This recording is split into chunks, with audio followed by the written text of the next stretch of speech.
In short, if we truly care about improving language pedagogy, we have to stop worshipping Ørberg. Salvete omnes. I'm going to be giving my thoughts about Lingua Latina per se Illustrata, which I like to abbreviate as LLPSI. I have a lot to say on this topic, so to organise it all, I've written a 9,000-word essay which I will read to you. I hope that you find it both challenging and informative.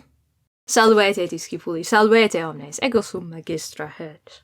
I am one of the most vocal critics of the Nature Method textbook series among Comprehensible Input Latin teachers. So imagine my surprise when A& Academy contacted me to create a sponsored video directing people to where, if you want, you can buy yourself deluxe custom-bound copies of Nature Method textbooks. This video is sponsored, and at the end I will provide an affiliate link for you to get a 5% discount off your purchase should you wish. But the sponsorship or affiliate link does not change my strongly held opinion of the topic at hand. A& Academy knows this, and is on board with me giving my honest opinion, which is fortunate because I would have done it anyway. If I sound like I'm roasting this book too harshly, I want you to keep listening to the end because I think you'll be surprised by my conclusion. So let's get stuck into the Nature Method. Part 1. A moderately tall person in a land of dwarves. Delia ancilla pulchrior est quam syra. In a land of dwarves, a moderately tall person seems like a giant.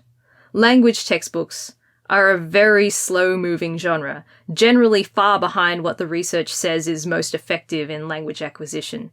They are like the dwarves in this analogy. To begin with, a lot of them are not even vaguely based on the principles of comprehensible input, but on skill-building grammar translation that has proven to be the least effective approach for many, many decades, which nevertheless sticks around because it's the easiest thing to make unit tests and vocab and grammar quizzes from.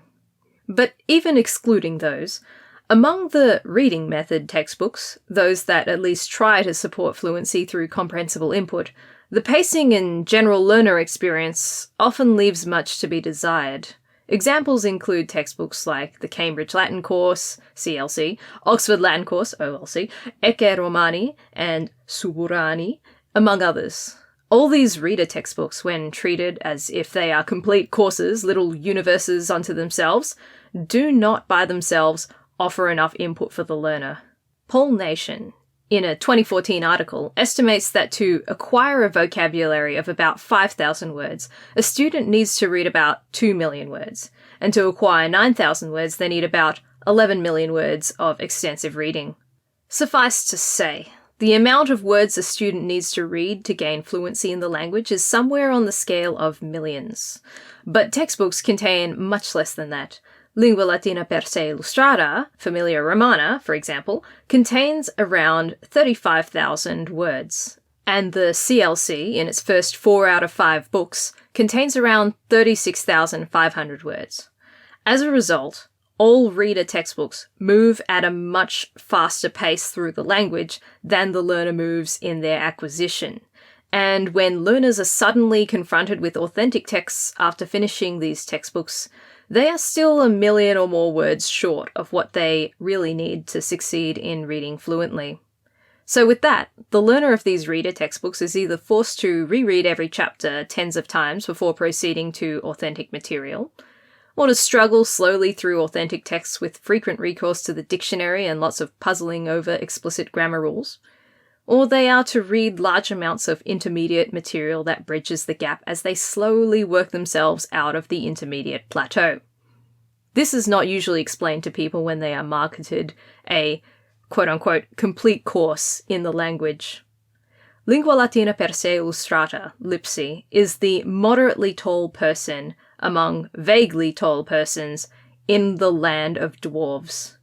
It is, arguably, the best currently available single resource for an adult self-learner to study Latin from scratch with. But it is not by a long shot the best textbook that could theoretically be written for that audience or other audiences. It is good enough at what it does, but where I take issue is the way people like to rave about it and hype it up to be something it simply isn't. Some people just seem to think that there couldn't possibly be a better resource, and they are dead wrong. This is not by a long shot an ideal course, and that should affect how we talk about it and how we treat it. LLPSI was first published in full in 1957 under a different title, Lingua Latina secundum naturae rationem explicata. Ørberg continued to revise it throughout his lifetime, publishing new versions in 1983 and 1991. But here I disagree with Nancy Llewellyn's assertion that the LLPSI method was continuously refined over 50 years of a man's lifetime. Sure, it was edited and polished, but with all the tweaks and adjustments and refinements, if you compare the 1957 version with the current one, you can immediately see it is fundamentally the same text as it was 65 years ago in terms of its method, its philosophy, and its course structure. The pensa, the exercises, are exactly the same as they were in the 50s. The core method in this book is as it was 65 years ago. This method is not the product of 5 decades of refinement. It is essentially the product of a small team of direct method-inspired authors producing textbooks according to a shared mold in the mid-20th century. The meat of it, and the rules for its learning method, come from a point in time. Part 2. Survivorship bias and internet echo chambers. Discipulus qui nec stultus nec pigerest, sed prudens atque industrius, multas res a magistro discere potest. Now, Nancy Llewellyn certainly does not claim that LLPSI is without its faults, as she outlines many things to be aware of when using LLPSI in her speech, in or out of Ørberg. On those points, we agree. But there are many people on the internet, usually not teachers but self-learners, who, typing reviews in their echo chambers, collectively shout from the rooftops that LLPSI is the theoretical pinnacle of language learning, and the canonical method of using it is to be uncritically followed without deviation from the author Ørberg's intent. They do not restrain themselves to stating how useful it was to them as a textbook, but instead raise it on a pedestal as the magic silver bullet of language learning. This is extremely naive because it implies that 6 decades of scientific research into second language acquisition, SLA, somehow has no way of improving language teaching because the formula had already been magically cracked by these half-dozen or so individuals in the mid-20th century. What can I say? If it worked for you, it worked for 100% of your personal sample size of 1. Because when you are a self-learner, your sample size is 1. Maybe you could expand that to about 12 if your friends are also in on it and are trying it out with you. But friends tend to have similar interests. Like attracts like. Even if you expand your sample size to the select people in your friendship circles, you are not getting a random sampling. And you will only hear from people for whom it worked. The result of this survivorship bias is that if anyone were to make up a new language learning method today, no matter how silly, and promoted it widely enough, I guarantee they will find some dedicated pockets of people who will swear by it on this planet of 7 billion. Now, when you're a language teacher, your sample size is considerably larger and more random. This year, I'm teaching 192 students across 6 year levels, in 10 classes, most of them quite full, an average of 19.2 students in each class.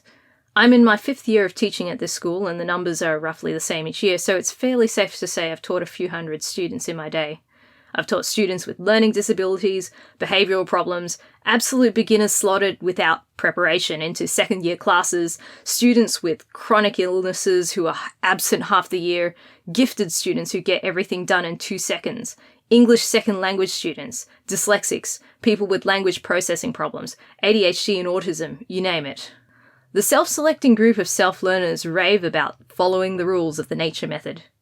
The school teachers who have taught with these materials or similar are a lot more realistic and not quite as messianic about it and heavily adapt it, or at least the good teachers adapt it when they use it. As I will later explain, I have witnessed what happens when you do not.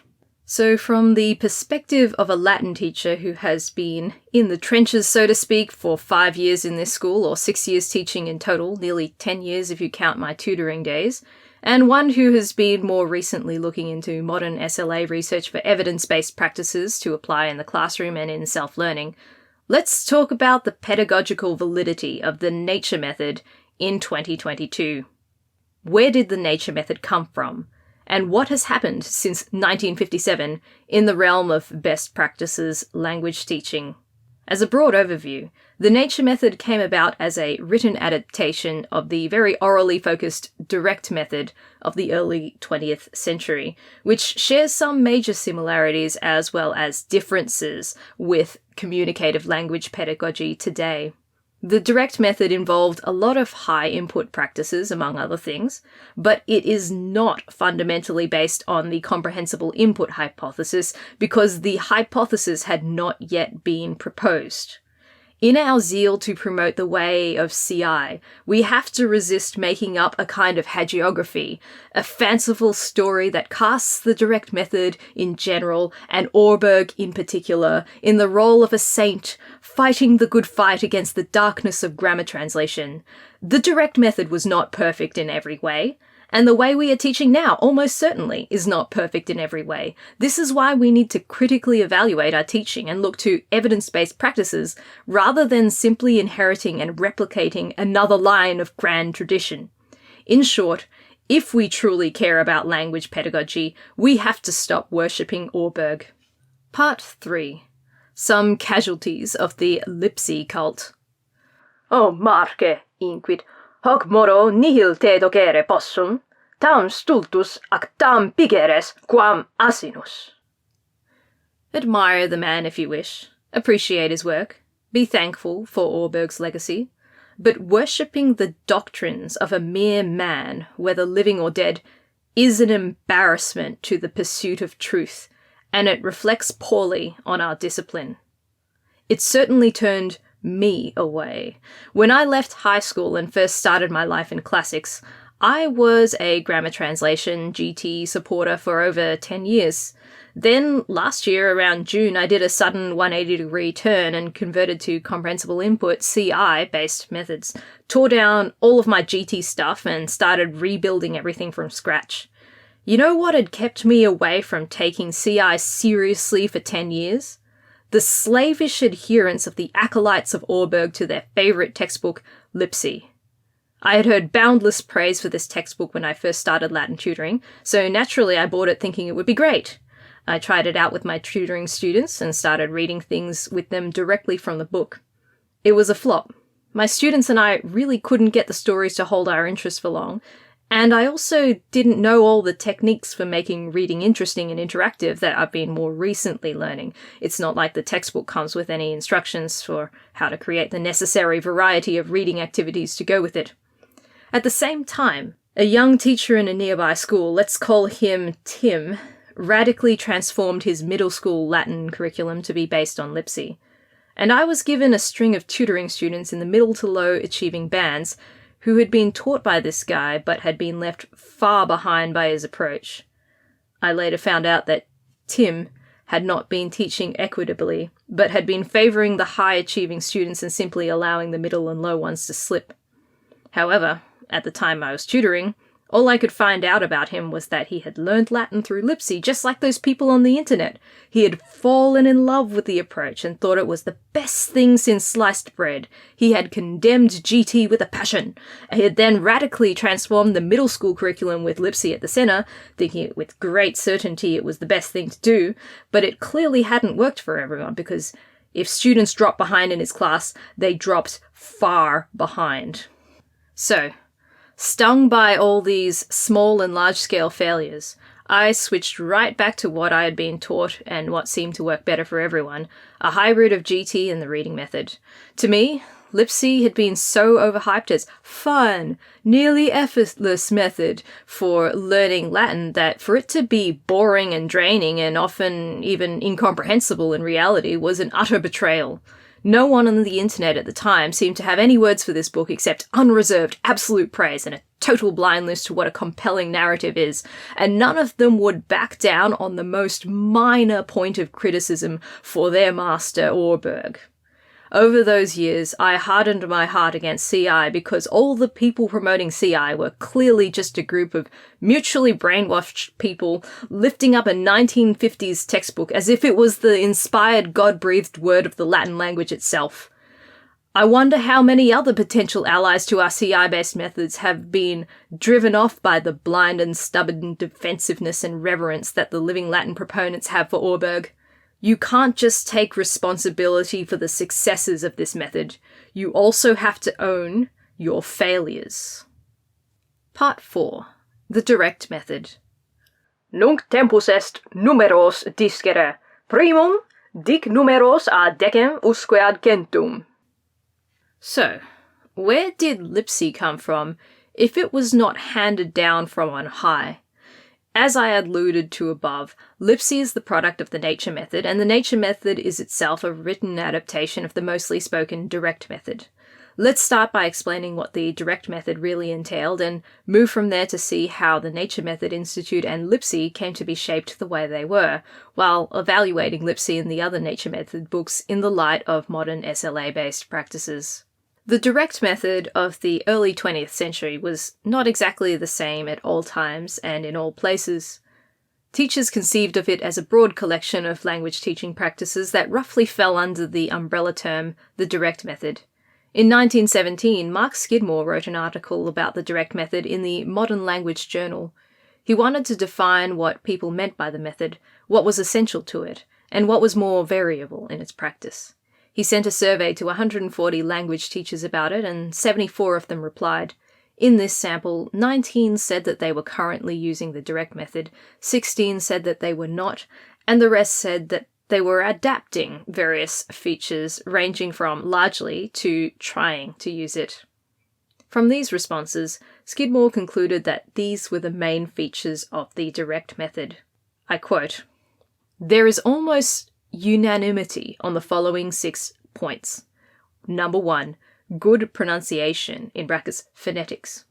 Number 2, extensive oral work. Number 3, inductive teaching of grammar. Number 4, real reading, not mere eye reading, as the basis of instruction.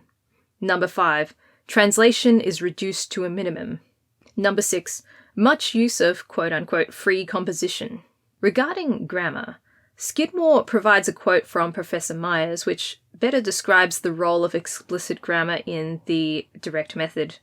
He says, "The direct method, as we are using it here, is not an inductive grammar method taught in the foreign idiom, but primarily a language course in which the students are taught to see and imitate the expression of certain ideas in the foreign idiom, with sufficient training and drill in the elements of grammar to strengthen their sense of certainty and security in using the language." That is to say, it's not a French grammar lesson taught in French, and not even primarily a grammar lesson taught inductively, but a language course in which students are expected to mimic and reproduce what they hear, to express ideas with the help of drilling, until they are accurate in their output. Skidmore also described some more specific activities employed in the direct method that he cautioned were not universal. He says, "The use of gestures and pictures suiting the action to the word, singing, reciting in unison, the entire exclusion of the vernacular are not universally, nor even generally, insisted upon as indispensable." On the final point, language immersion, only 8 out of the 74 respondents said that the direct method means the entire exclusion of the vernacular from the classroom. But then, as now, there was a vocal minority who insisted that 100% immersion was the only way to go. Skidmore provides an anonymous quote, which says, "If by the direct method is meant a method that excludes the vernacular as much as possible, I favour its adoption anywhere and everywhere." End quote. I can't help but feel the sentiment being expressed here is that total immersion, no matter how poorly implemented, is unquestionably superior to all other possible methods. Speaking realistically, teachers tend to observe serious attrition in immersion programs. Bob Patrick, a pioneer and advocate of communicative Latin teaching, commented on the subject, saying, "Immersion almost always ensures that some will become so lost that they will give up end quote. Lance Piantagini, also a communicative Latin teacher, shared that he had, quote, seen adults cry at a conventiculum. 2 different people, actually, end quote. A conventiculum is a Latin convention, often a multi-day event, in which everyone only speaks Latin, and they attend conferences in Latin. Attendees to conventicula typically sign a formal contract swearing they will not use a language other than Latin for the duration of the conventiculum. This is an entry requirement. Lance continues, these are people who paid for the experience. That's not a typical / regular / normal, whatever you want to call it, learner, and even they didn't make it, end quote. As good as it is to maximize use of the target language in the classroom, that doesn't have to mean total exclusion of the native language at all costs. Even in the 1917 survey of the direct method, the majority of teachers did not think the direct method essentially required banning first language L1 use in the classroom. So let's focus on Skidmore's unanimous 6 points. Firstly, there was a primary emphasis on pronunciation. It's interesting that pronunciation tops the lists of essential features in the direct method. One of the respondents to Skidmore's survey remarked that the method presupposes phonetic drill. Modern communicative attitudes about pronunciation are often more ambivalent about enforcing pronunciation, except where it would hinder communication. As an example, Randall Booth, who promotes the use of spoken ancient Greek, does not insist on correcting students for subphonemic distinctions, but only where distinctions could carry a potential difference of meaning in the language concerned because they are phonemic differences. The main difference between the direct method practitioners and today's communicative language teachers is that today's teachers are more concerned with communicative competence, whereas the direct method teachers were concerned with accuracy of output. Our priorities and measures of success in pronunciation as well as other areas have moved away from demanding complete accuracy and towards supporting proficiency. And the reason for this general shift towards prioritizing proficiency before accuracy is because if you want to end up with both, you will get both faster if you pursue proficiency before accuracy than the other way around. I've observed it in my classes. The ones who hyper-focus on details of relatively minor importance to the detriment of their overall understanding tend to progress slower in acquisition than their peers, but get everything right in grammar tests. The last remaining languages in which teachers continue to insist on valuing accuracy as a special virtue in itself are the dead languages, languages in which it is acceptable for respected and tenured professors to be terrible at reading fluently. Ultimately, though, this is not an either-or situation. If you care to think of Latin as a human language, capable of expressing meaning, and not just a mark on an exam or an ornament on a certificate, you will want both proficiency and accuracy. And you can gain these two most efficiently when you aim for increasing proficiency ahead of increasing accuracy.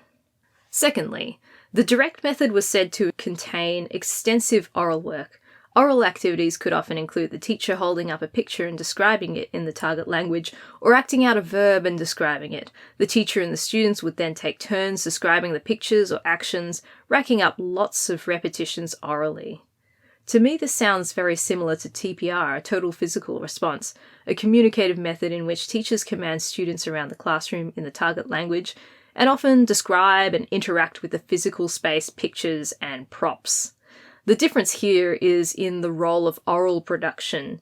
It sounds like the direct method had a goal of getting students to repeat the language aloud in oral drilling, whereas TPR spends a lot more time, especially initially, in getting students to respond and interact with commands non-verbally, before they are comfortable enough to respond and interact verbally.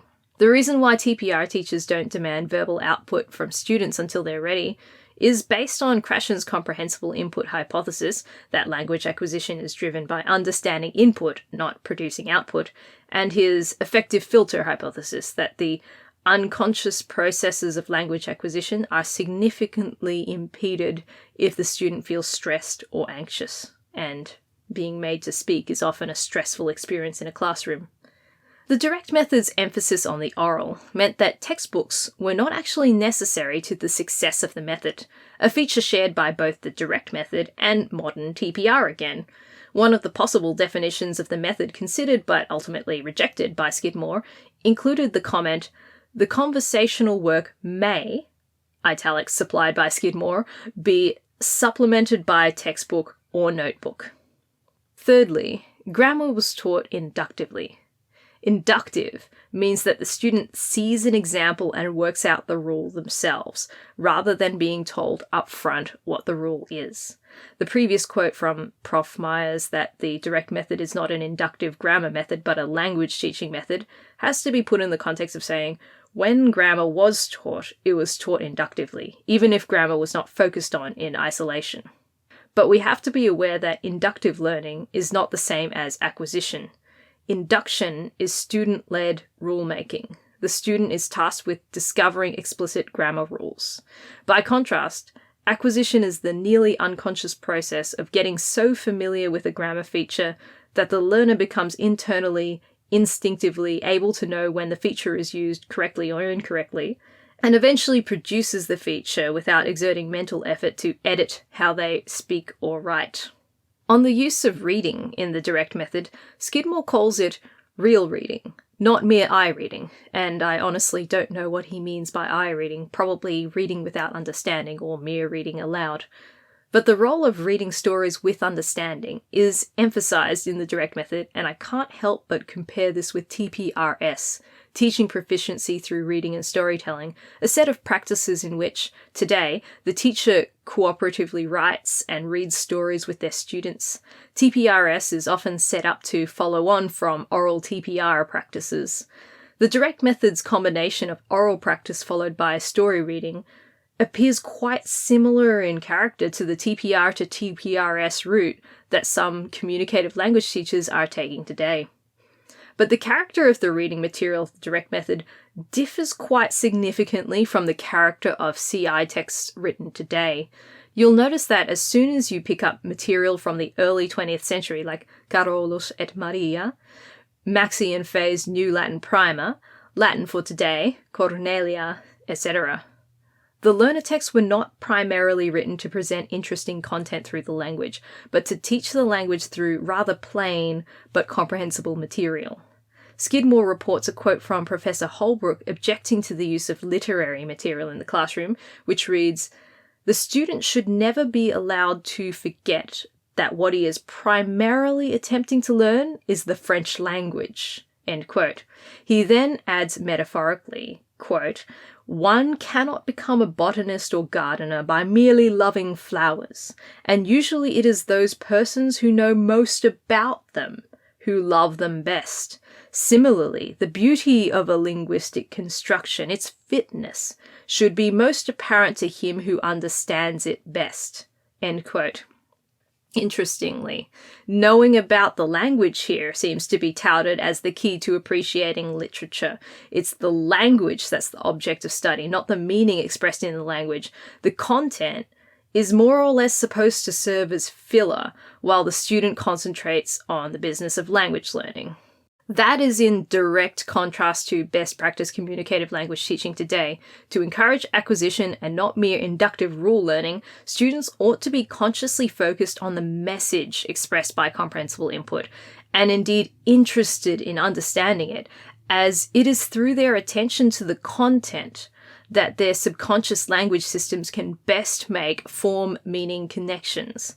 Stephen Krashen strongly advocates not for dull texts, or even just interesting input, but compelling input. He elaborates, "Compelling means that the input is so interesting that you forget that it is in another language." End quote. By contrast, the direct method practitioners seem to have deliberately avoided making their materials too compelling or interesting.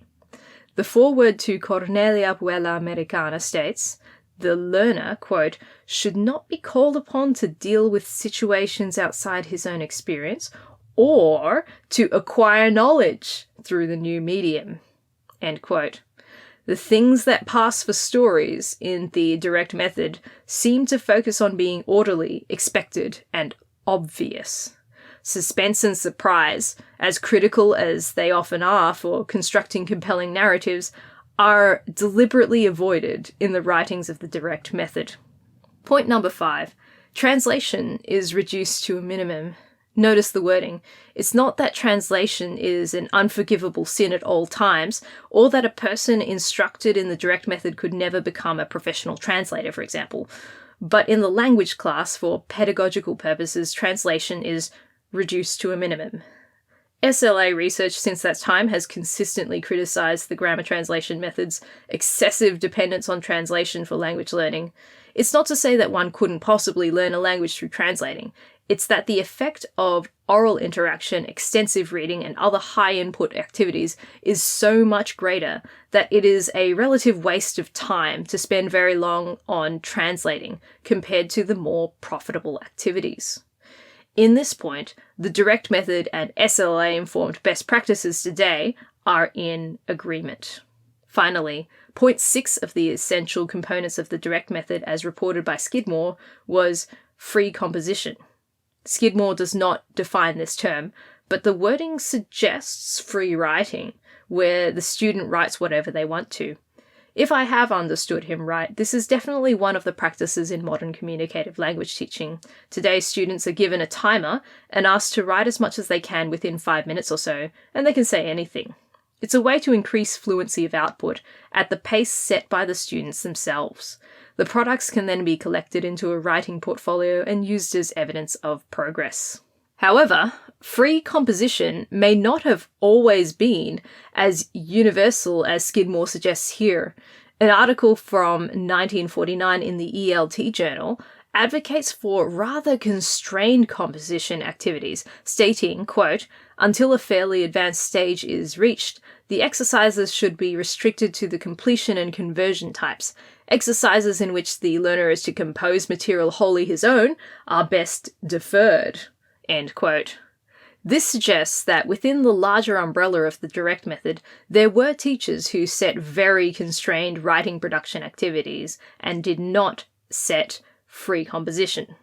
Those types of highly constrained writing activities, e.g. the conversion activity of turn every singular word plural and every plural word singular, are fundamentally not communicative language activities. No one is expressing meaning, the utterance is not being addressed to an audience who will hear the message, and there is no possibility of a meaningful response. There is no information gap being bridged between interlocutors. These types of fill-in-the-blank or change-the-word endings activities do not by their nature encourage the connection of meaning and form, but of rules and form, because the meaning is either already clear or irrelevant to the task. And the 1949 paper makes this pretty explicit. Conversion exercises, it says, have the advantage of combining thought about the grammar mechanism or whatever it may be, and association, e.g. between the present perfect tense and the certain class of adverbial. End quote. That is to say, the exercises are intended for developing explicit command of the grammar through rules. Plain and simple. It is quite surprising to hear from the 1917 article that free composition was nearly unanimously agreed feature of the direct method, when it is so strongly advised against in the 1949 article or deferred to the latest stages. But this shows the variety of practices and mindsets within the direct method. As you can see, the direct method was not applied the same way in all places. A lot of it came down to the teacher in the classroom. Many teachers did not publish their materials, and so their methods died with them. Many others did publish what they developed, and a lot of this is, excitingly, now in the public domain. The products of this movement serve as potentially quite useful comprehensible input, even if they are not very compelling. Try reading them at least. Your mileage may vary. Part 5. From the direct method to the nature method. What was adapted and what was lost? Scribite hanc sententiam. Homo oculos et nasum habet. So now, we move over to the nature method and its adaptation in LLPSI. The first textbook of this distinctive style was an English self-learning course published by the Nature Method Institute in 1939 by the name of English by the Natural Method. In 1954, the Institute also published a French course. Can I pronounce this? Le français par la méthode nature. By then, Hans Ørberg had joined the Nature Method Institute as a permanent employee from 1952 and was tasked with making a Latin course which replicated the same method as the other two books. LLPSI was finally published in full in 1957. So to be clear, Ørberg did not largely invent the method, but adapted it, with a great deal of creative decision-making, to be fair, to Latin's situation.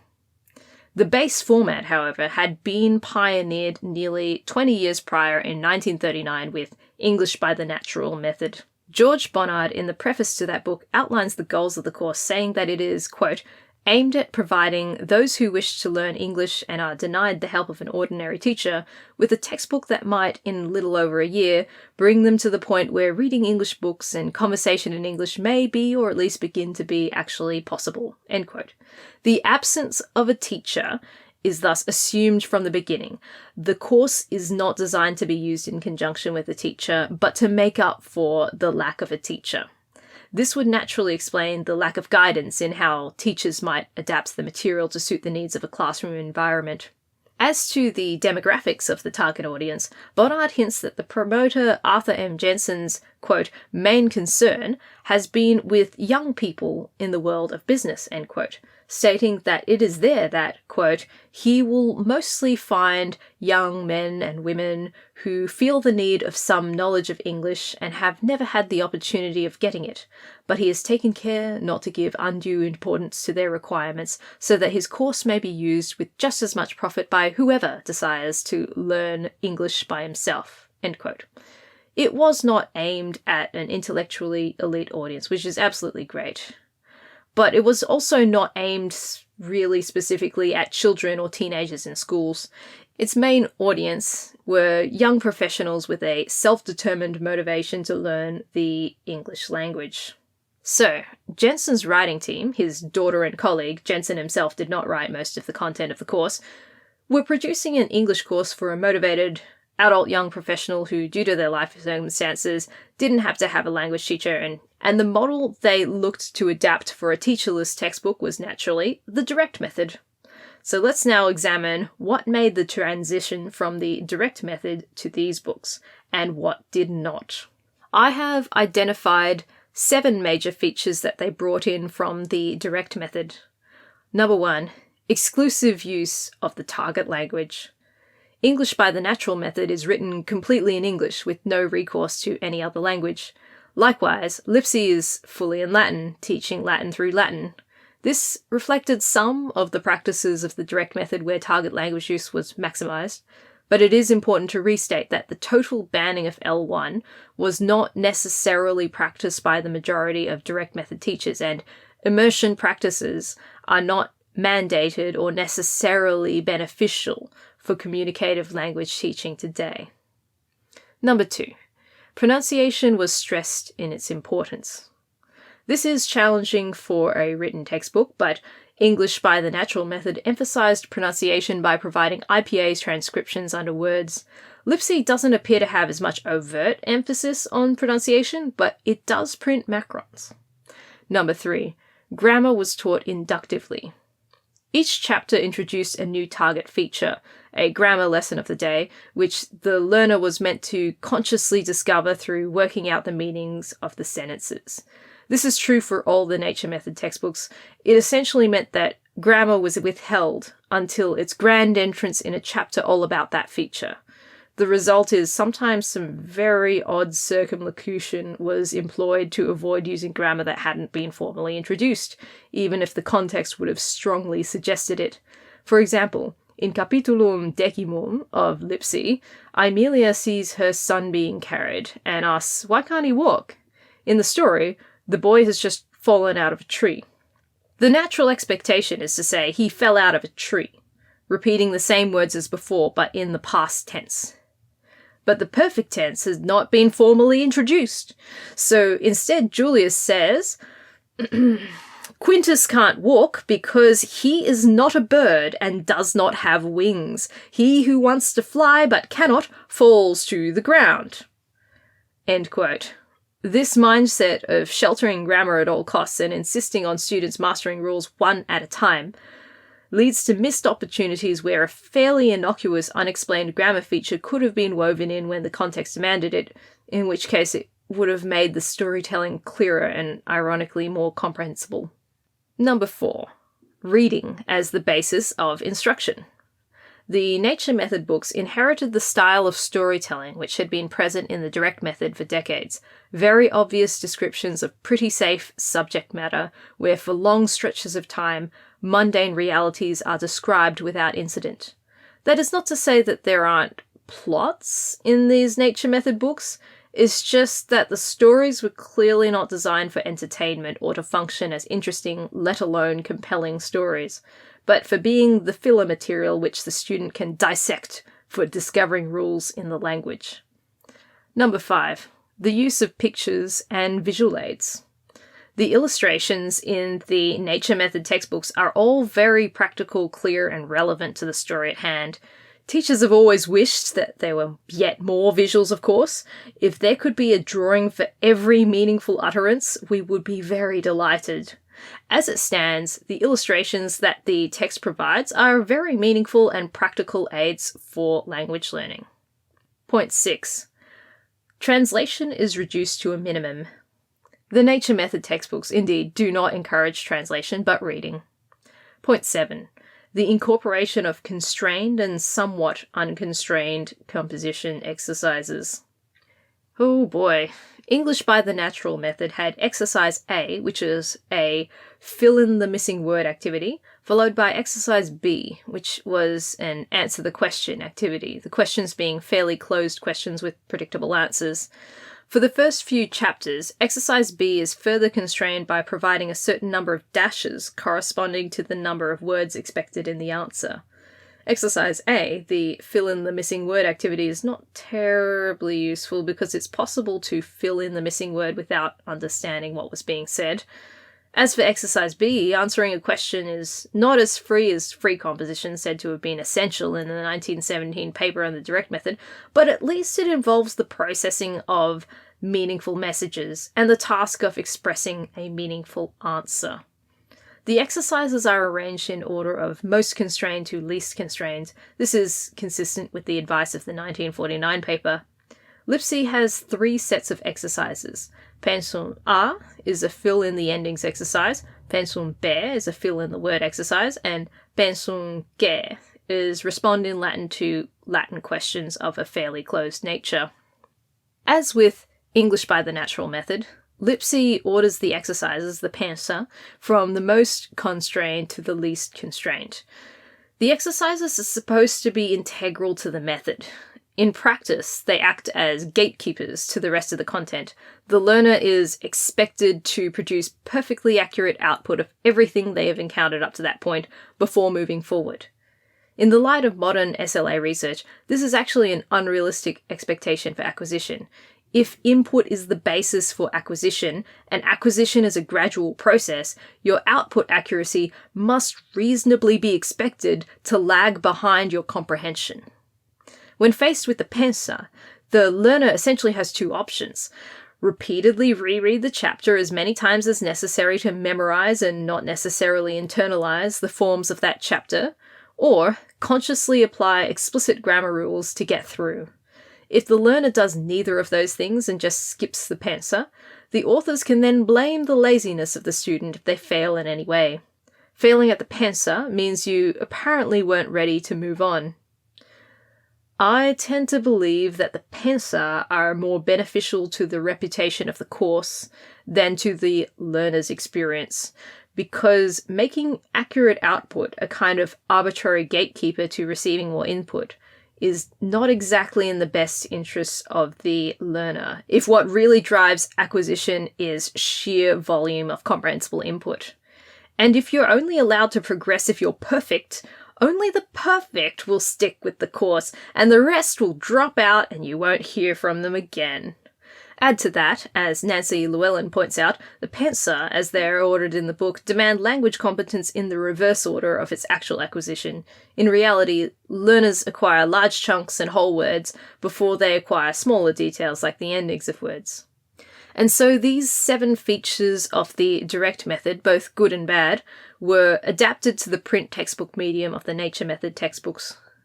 But what was lost in the transfer between classroom practice of the direct method and the teach yourself textbook of the nature method?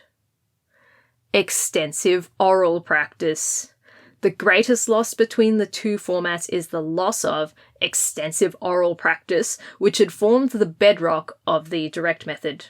A book cannot talk with you, point to things, describe them, ask you questions, laugh, give you commands, receive commands, or any of the myriad rapid-fire oral interactions that a teacher can do with you in person, or which could be filmed and shared via video like my introductory Latin TPR video series. In my experience with large and diverse classes, building a bank of concrete vocabulary through oral activities, especially TPR, makes reading and storytelling a lot more accessible to students when you get round to it. Actually, what I noticed this year is that students who turned out to be particularly problematic in other ways, behaviourally or academically, tended to do well on TPR. People who doubted their language abilities tended to respond well to TPR too. TPR in particular, and comprehensible oral activities in general, are, in my experience, far and away the best start you can get in a language. Low pressure, high levels of input, quick feedback cycles, lots of interest and variety. But it's not something a paper book can easily convey in the absence of a teacher. Even if you try to just read transcripts of TPR or oral conversations in books, and there are books that do that, the book can never capture the charisma of the teacher in the moment and the reality of seeing something true right in front of you being described. In comparison, starting with the map of the Roman Empire followed by a description of a fictional Roman aristocratic family just doesn't have the same power to hold students' attention spans and prepare them for more interesting stories. On the topic of oral language teaching, it was actually oral methods which converted me to Comprehensible Input. When I saw videos of Aleph with Beth, a course that teaches Biblical Hebrew through TPR, Comprehensible Input, oral questioning, and eventually storytelling, I was blown away by how much more effective and enjoyable it was at getting Hebrew to stick in me compared to the grammar method or the inductive method or anything I'd tried before. Aleph with Beth videos are such an outstanding resource in the CI teaching space and so gentle in their learning curve that I think they put nature method textbooks to shame. And in no small part, this is because they can capture and reproduce real human interactions in speech with live props in a way that a print textbook simply cannot. If Aleph with Beth had been made in Latin, I believe it would be worth 10 LLPSIs. As a side question, would you like it if I tried dubbing Aleph with Beth straight into Latin? I know that's totally not the proper way to structure an introductory language course, as Aleph with Beth is carefully built around Hebrew grammar, so it'll be kind of awkward, but just suggesting it in case you are interested. Part 6. Does LLPSI beat everything else? Pastor humise proiciens, dominum orat, ne se verberet. Noli me verberare ere, nihil feci. So, in summary, how do nature method textbooks such as LLPSI stand up in 2022? It doesn't beat a real teacher, by which I mean someone like Justin Slocum Bailey who can captivate a class with a spontaneously generated spoken Latin roleplay scenario with his second lesson of Latin with them, and spend the entire time with their intention on him as he speaks and interacts 90% plus in Latin with them. It does not hold a candle to a live teacher doing wide varieties of oral activities and interactive storytelling. But, as a resource competing among resources, is it, as Nancy Llewellyn said, simply 80 times better than anything else? I'd say it's better than at least most textbooks in some important ways, but worse in other important ways. Taken as a whole, it could be a better single resource than all the alternatives. However, I qualify this by saying this only works when students in both self-learning and classroom contexts are somehow kept interested in the content, either with external help from the teacher or from sheer internal drive. However, I don't think that it's much of a high praise to say that LLPSI is perhaps better than other textbooks overall. The sad fact of the matter is that there aren't a whole lot of very useful, truly CI-based textbooks published as complete courses. Teaching lags a few decades behind the science, and it seems textbooks, or at least the large ones, lag much further behind the vanguard of teachers. The reading method from the 1980s and onwards produced a lot of courses such as the Cambridge Latin course, the Oxford Latin course, Ecce Romani, Suburani, Latin through Ovid, and others which present Latin through stories. But they all introduce vocabulary at a high rate per story and rely heavily on glossing, to such an extent that a large portion of students are often not really reading the stories, but stringing together glosses, or spending most of their time flipping through the dictionary at the back of the book. It's really depressing when you walk around in a classroom and everyone's translating and they're just flipping to the back of the book most of the time that you're looking at them. It's not really reading when every 5 or so words you have to stop to look up a new word you've never seen before or an old word you've forgotten. Unless the teacher heavily modifies the materials, for a student to get the experience and benefit of extensive reading in these courses, they have to reread previously understood stories. And as much as I tell students to do that on their own time for their own benefit, I really don't think it happens, unless the teacher specifically carries out an in-class activity that makes them reread, such as the many post-reading activities listed here. The one significant advantage of these reading method books, however, is that they tend to be more interesting as stories than LLPSI and the direct method materials, particularly the CLC. However, sometimes I feel the authors of the reading method textbooks try a little too hard to tell a story a certain way, and you see a sudden concentration of glossed vocab on the side when they do that, which very often ruins the pacing of the story when a student attempts to, quote-unquote, read it. Crafting a story which is both compelling and comprehensible takes special effort beyond just thinking, oh, it's an adaptation of a myth and the myth says XYZ, so now I will say XYZ and just gloss it. There is also a pretty nice newcomer on the textbook scene via Latina, which is entirely written in Latin with Latin glosses, similar to LLPSI. LLPSI is not the only mainstream textbook which is Latine tantum. Actually, Polis also had one, but that was more of a TPR textbook. So Via Latina's learning curve, however, is a little bit steeper than LLPSI, and it seems to presuppose a classroom context in which the teacher will be assisting students with getting extra vocab practice, perhaps through oral questioning, which makes it less immediately useful to self-learners, but still useful. The written exercises in Via Latina are far better than LLPSI, and any other course, honestly, that I've seen in the textbook space. They provide a lot more connection between Latin words and their meaning, as well as greater variety. In addition to complete textbook courses, however, we also now have a large number of Latin novellas for extensive reading and incorporation into TPRS-based courses. Novellas tend to tell lively stories with as little new vocabulary as possible, thus providing the gentlest and potentially most entertaining way to read large volumes of Latin for fluency. But they are also not without some flaws. It is a very recent and rapid development in Latin teaching.